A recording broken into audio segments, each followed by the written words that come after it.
We're working for you at your local credit union. Morning Call is brought to you by your local credit union. Welcome back to the programme. It's 30 minutes past 11 o'clock. Well, on World Youth Skills Day, Irish charity Serve highlight their international contribution to reimagine youth skills post-pandemic. And that charity Serve has supported over 5,000 marginalised young people since 2018 in Zimbabwe and Mozambique through numerous programmes in partnership with a local partner called Young Africa. Now, Tipperary native Serve volunteer Nollaig Hulme is on the phone on line 1. Good morning to you, Nollaig. Hi, good morning, David. How are you? Lovely to speak to you, Nollaig. Nollaig, first of all, you're from Tipperary. Tell us a little bit about your own background. Where are you from? Yeah, so as you said, my name is Nollaig. I am a Tipperary native, so I'm from Golden. You're very, very local, so. Yeah, exactly. Just outside Castle. I'm past pupil of Castle Community School as well. So. Yeah, I started in UCC in Cork in 2016, where I did my undergrad, and I'm currently doing my master's there as well. Wonderful. What are you studying, Nollaig? Sorry? What are you studying, Pat? So my undergrad is French, but my master's is international relations. Wonderful. That serves you well, I'm sure, for the work that you've done in the last couple of years. Exactly, yeah. Tell us about your time with Serve. Serve, probably, I think it's fair to say, Serve probably isn't as well known as the major kind of in the public consciousness like Concern and Aware and all those charities. Tell us a little bit about Serve and the kind of work that they do. Yeah, so Serve is quite small. It's located in Blackrock in Cork. It is quite a small NGO, as you said, which is probably some of the appeal of it. So a bit about Serve. They are an organisation that work in solidarity with a number of marginalised communities around the world, supporting programmes tackling poverty and injustice. They've been working with their partners in Young Africa in southern African countries since 2008, tackling the issues of like youth unemployment by running skill centres to educate young people so they can learn, life skills and work towards employability and entrepreneurship and all that. Okay. So it's very much based on, we'll say, rather than a general sense, it's more based on youth and trying to get people out of poverty traps through education. Exactly, that's it, yeah. So a lot of their work is centred around working with the young people in the countries that we are partnering in. Nollaig, how did you get involved with Serve? So when I started in UCC, I came across them in one of our UCC's volunteer fairs, and I'd always kind of planned that I would do something like hopefully going overseas to spend some time volunteering, and I found them in 2018, and I was lucky enough to be part of their 4 weeks overseas volunteering programme.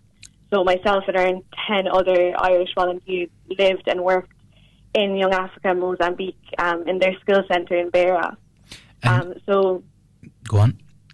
Yeah, this centre in Mozambique is focused around giving young people the opportunity to kind of live independently by providing TEVET skills training, so that's TVET, which is short for technical and vocational educational training.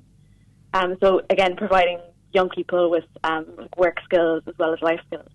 When you decided to go to Mozambique in 2018, what were you expecting to see there? I mean, we all know the kind of the adverts we see on television about parts of Africa, and maybe that's a bit too frivolous or too superfluous or too glossy, but were you expecting, in other words, when you got there, was it like what you had expected? No, I think everybody, as you said, people have a view or an idea in their head based on what they see on TV and what the people are like over there and like what their kind of quality of life is. But I think that my expectations were they were completely challenged when I was over there. I can imagine.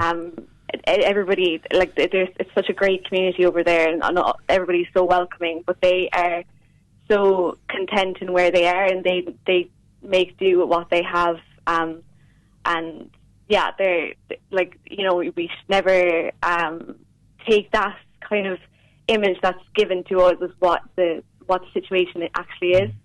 So my expectations were completely changed from when I came back.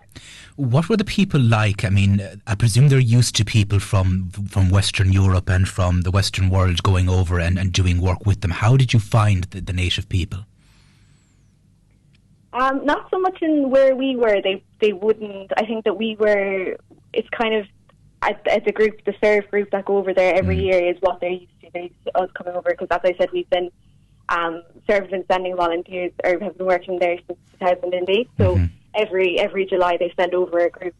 But they're very welcoming. They love to meet new people, like, and hearing about hearing about Ireland, and even just getting the chance to speak with us, and hearing about our culture and us hearing about theirs. And yeah, they're very, very welcoming. They're lovely, lovely people. Well, this might sound like a very ignorant question, and I am ignorant about it, so forgive my ignorance on this one. Were they aware of where Ireland was, and had they any knowledge of kind of who you were or the kind of background you had?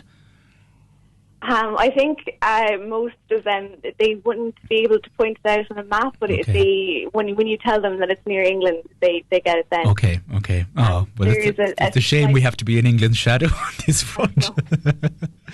but there is a slight language barrier there as well, because obviously they speak Portuguese. Okay, Portuguese is the language. Okay.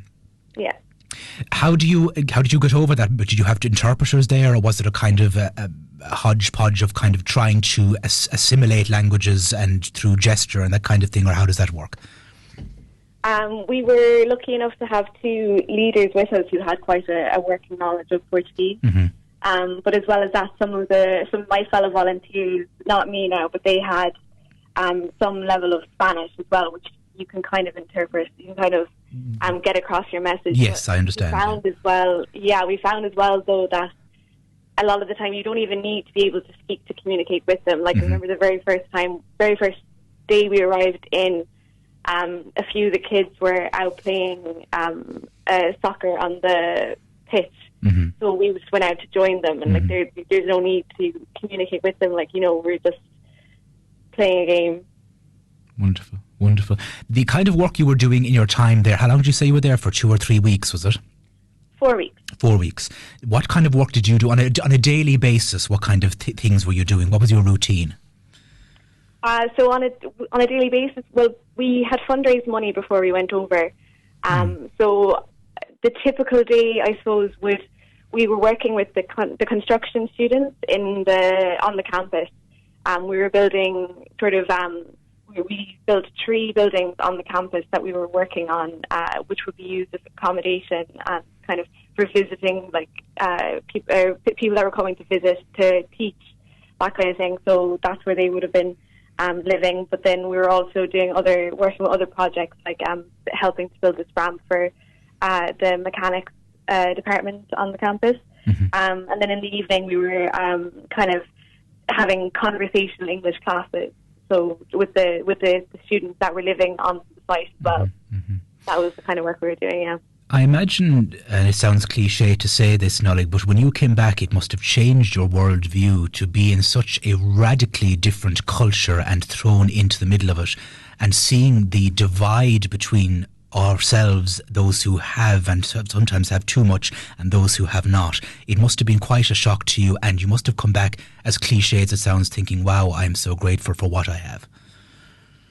Oh, absolutely, yeah. It's one of the great things about Serve as well, is that you don't just come back and that's it. Like, you come back and you have your debrief, kind of, because there's other countries Serve work in as well. They send other volunteers to other countries, and you kind of all come back and you talk about what you learned, and it kind of makes you more of an active citizen in that way, that you can kind of talk about what you've learned and how we differ. And it definitely, I'd say, I don't think there's any past Serve volunteer that you can talk to and they won't say that they had changed their kind of view on things.